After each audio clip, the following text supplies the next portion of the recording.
On today's show, we take an exclusive look at the Bodin load cell mod for the T500 pedal set.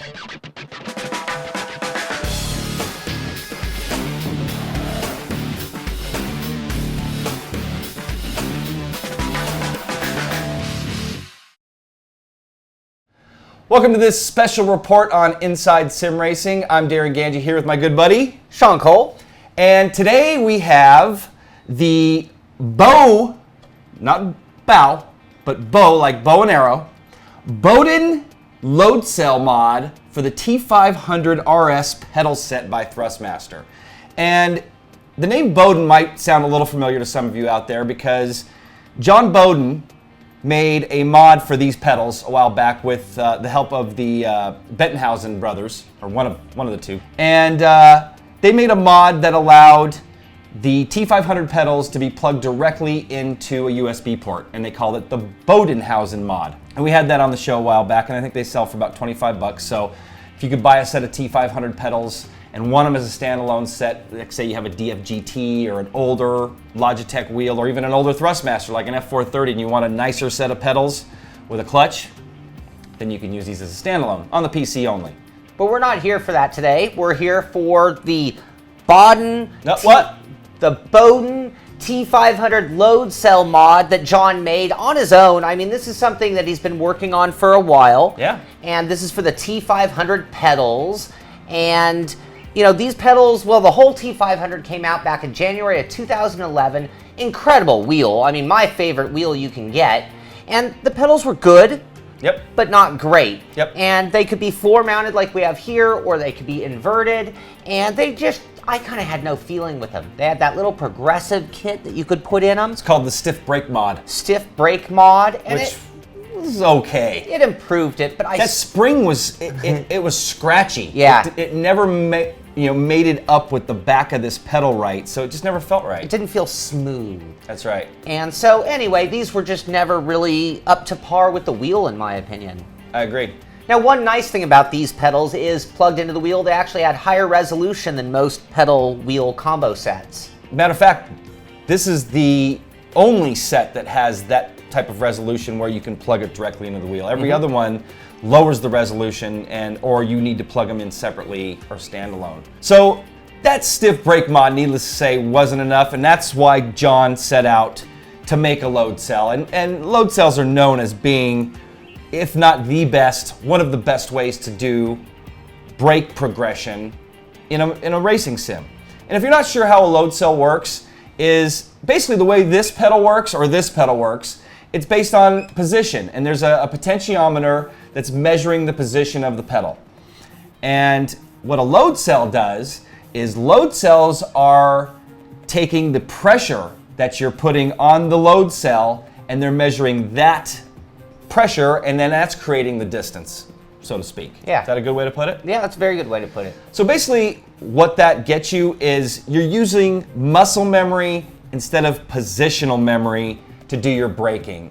And if you haven't tried it, either direction, you don't know what you're missing out on, because using that muscle memory, you can just be so much more consistent. Yeah. Versus like knowing where 2 inches is or an inch is, where the threshold of that brake is. It's where, you can dial them in a lot of times in calibration, but it's where you push on it hard.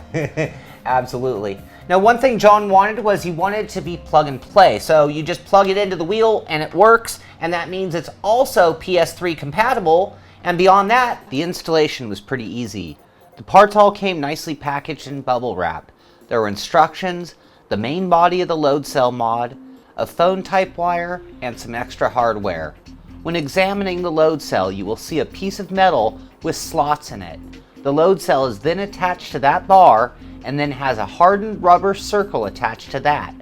On the bottom side, you will see the pass-through box with the wiring connections and the brains inside. Things start off with the realistic brake mod, which means grab it if you never installed it or remove it from your existing T500 pedal set. We use the 2.5mm Allen to remove the 4 screws and pull out the main body of the pedal mod. Remove the previously used spring and rubber bumper. Then place the main body of the load cell down in the pedal mod case with the load cell side at the top and adding one of the larger washers between it and the case.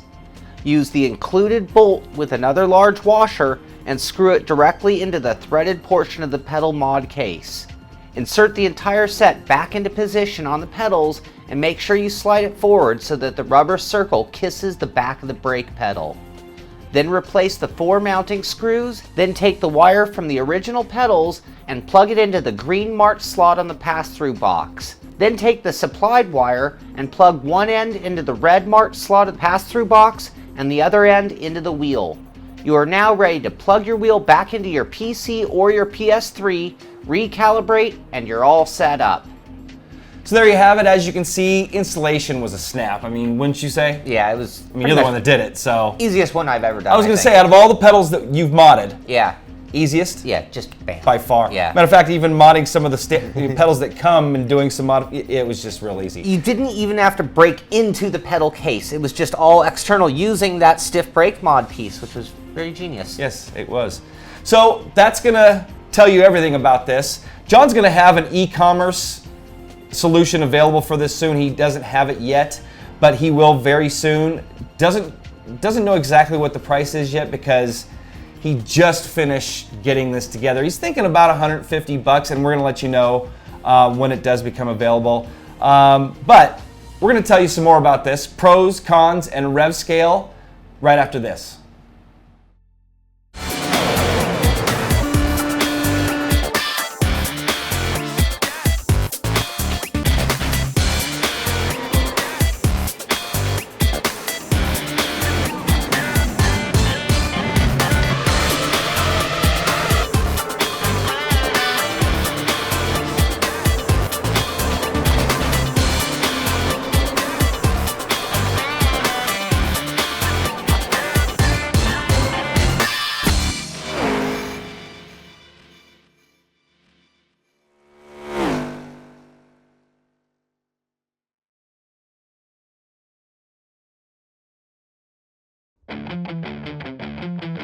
Take your hobby to the next level with a quality racing rig that works great with a PS3, Xbox 360, and a PC.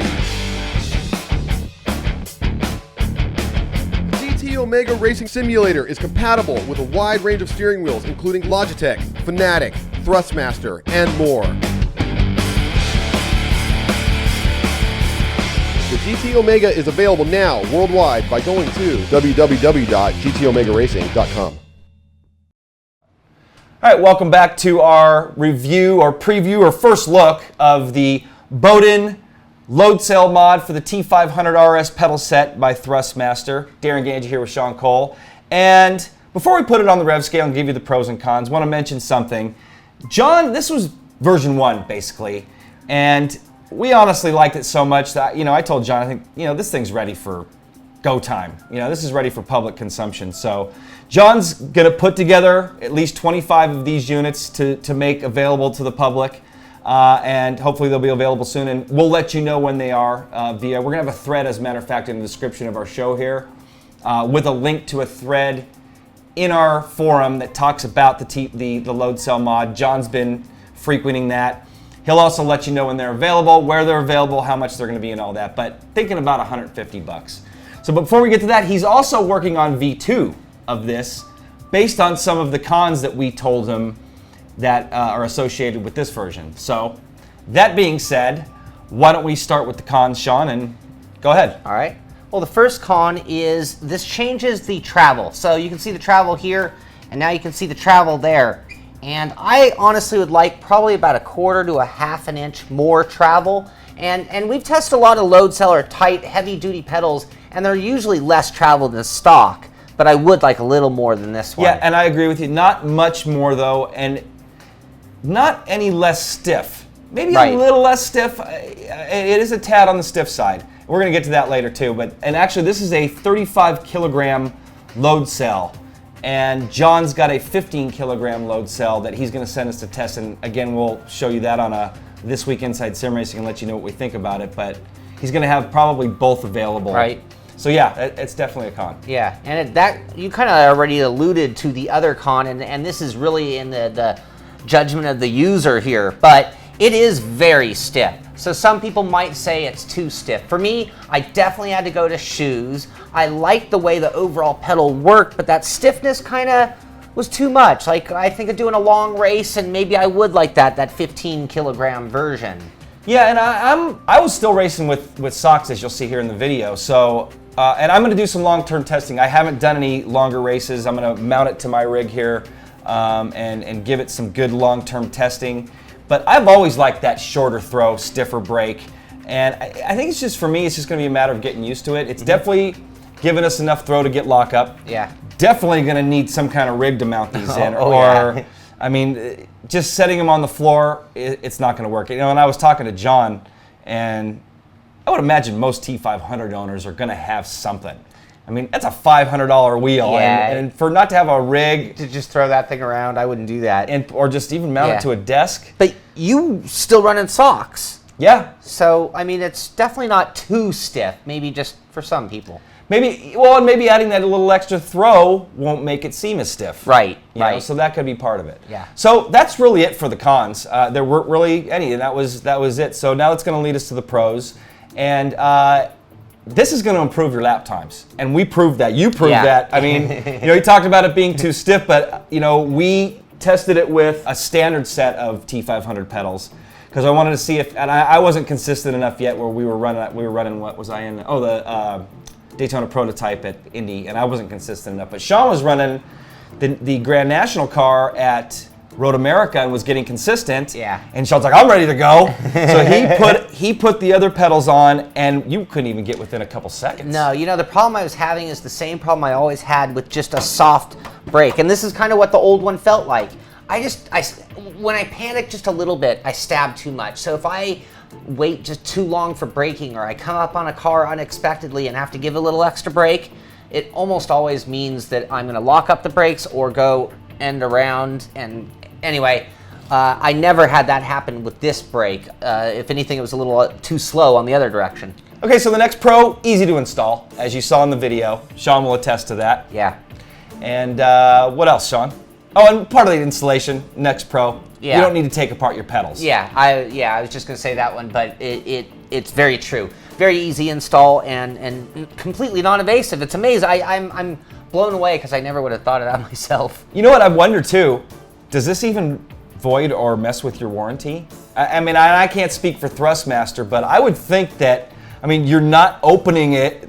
No, I mean, maybe if a little, you know, here where it rubs on the plunger, or whatever you want to call it, maybe if it rubbed a mark, but... The only thing I can think that would void it is that you're going through his pass-through block, which, by the way, this thing's ingenious. John created this pass-through where you're basically plugging in the pedals. You know, the stock pedal, you're plugging it into this, and then this plugs into the wheel.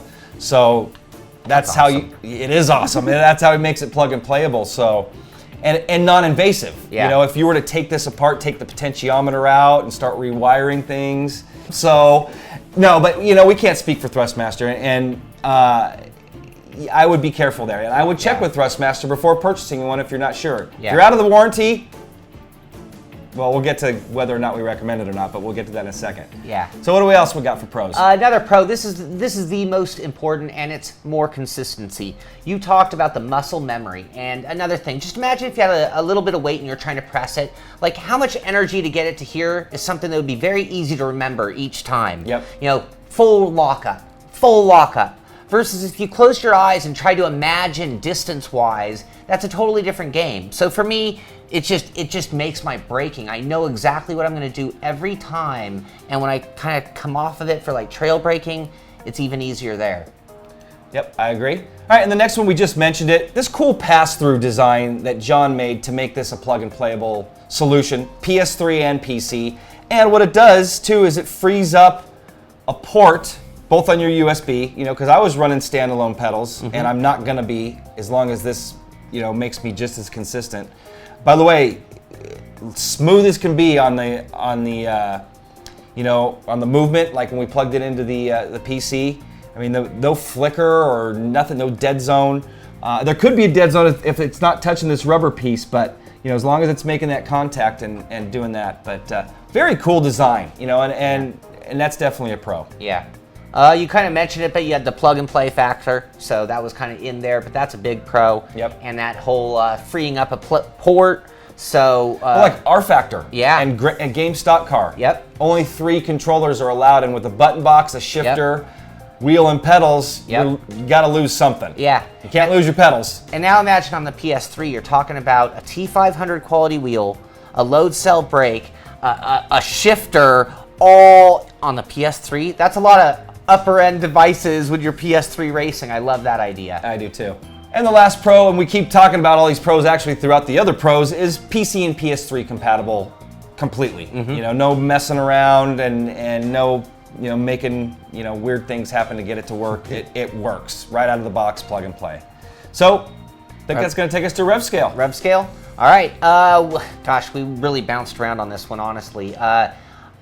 One of those things I wanted to give it a 10. My need, how long I've been waiting for this. Anyway, we gave it an 8.5, and that was taking into consideration a couple of those cons, which you like it a little more than I do against the cons list, let's say. Yep. And then maybe the price, but I think for this quality of load cell, it's right on par with its competition. So it's only expensive to those who don't put a lot into their sim racing budget. Yeah, and I wouldn't even say that's a con, considering the price of this setup as it is. And I mean, the pedals were almost just an extra. Adding the load cell, $150. Load cell's worth $150, so I agree with you there. Yeah, and the 8.5, we couldn't give it a 9. 9, you know, if you think about our 10 scale, our rev scale on a school grading system, a 9 would be an A. Yeah. You know, on an A grade, top grade. Yeah. 8 would be a B. 7 would be a C, 6 would be a D, 5 would be a fail. Yeah. Pure failure. Yeah. So it's not an A, and it deserves better than a B. So it's funny, I asked Sean, we're sitting here, what do you think? And I was thinking in my head, man, it's just what I just said. And I was thinking 8.5, and then Sean's like, 8.5. So it's funny, we came up with the same score. I don't even know if we do half scores, but... We've done it in the past, but it deserved more than a B and didn't deserve an A. And, you know, and I'm guessing John's going to agree with us here because he's already back to the drawing board for V2. Final thoughts on this, which we already started at. I'm going to be using this now. I'm going to be driving with this. I'll give you guys some updates. Yeah. I'm the one that did all the footwork there, buddy. You installed it. Yeah, we'll get you another one. Actually, we're going to get Tim Sean's going to be testing out the 15 kilograms since he had to use a shoe. Yeah. But no, I'd like to thank John Bodin. Yeah, I got it right. John Bodin for letting us test this out and you know, asking for our advice. We really appreciate it, and it's an honor to be asked to do stuff like that. So we really appreciate that. And you know, anybody else out there making stuff, send it our way. We'd be happy to give you our advice before you go to production with it. But John's ready to start selling these. He's going to start producing the first 25, like we said. You guys, if you wanted a load cell or been dying to get one, and you can afford the $150 or whatever he's going to charge, get it because it's worth it. It is a substantial upgrade. Sean was picking up 2 seconds, easy a lap. Yeah. And it's that muscle memory thing. And I'm not saying you can't be fast without the load cell. It's just going to take more practice to get consistent. Absolutely. It's just that consistency factor. Yeah, each lap you're going to notice not only are your lap times better, but they're closer together. Yep. Some of my final thoughts. This, again, is something that I've been waiting. I mean, I think at least once or twice a month for the last few months, I type into a browser, load cell mod I've been searching and waiting for somebody to do this. And even at an 8.5, even at our cons, I think if you like a heavy-duty brake, knowing that he's only making 25, I'd even be inclined to be on that V1 run of them. And V2 is going to be a lighter weight, it looks like. Maybe, and I'm sure he's going to keep making more. But I think this is something that the T500 owners have been desperate for, myself included. Yep. And it's all-in-one plug-and-play solution. No having to search for another set of pedals. And hey, these things are just you can invert them. Yeah. There's lots of different things you can do with them. And I think that's going to wrap it up. Again, we're going to have a link to the forum thread that's already going, where John's been talking about the production of these, or I should say prototyping of these and build. And again, it's been an honor to be one of the first to test these out and give our advice and suggestions on it. And probably some of our suggestions are going to be in the V2 model, but That's going to do it pretty much. Sean, anything else? No, I just, hey, if you're one of those who want to make sure you get V1 run of them, you're going to have to stay on our forums because that's probably where, you know, the point of purchase is going to come up. I don't know. It's still up in the air. Yeah, that's where he'll tell people. And he's in the iRacing forums. He's a big iRacer, so he's in there a lot and frequents not only the thread that he created on this, but I've seen John all over the place in there. But John's a great guy, too. I've been talking to him a lot behind the scenes, and I hope nothing but the best for this mod and for all the people that get it. And that's going to do it. Again, our forums, InsideSimRacing.tv/forums. For Sean Cole, I'm Darren Ganji. We'll see you next time. How much energy to get it to here is something that would be very easy to remember each time. Yep. You know, full lockup. Versus if you close your eyes and try to imagine distance-wise, that's a totally different game.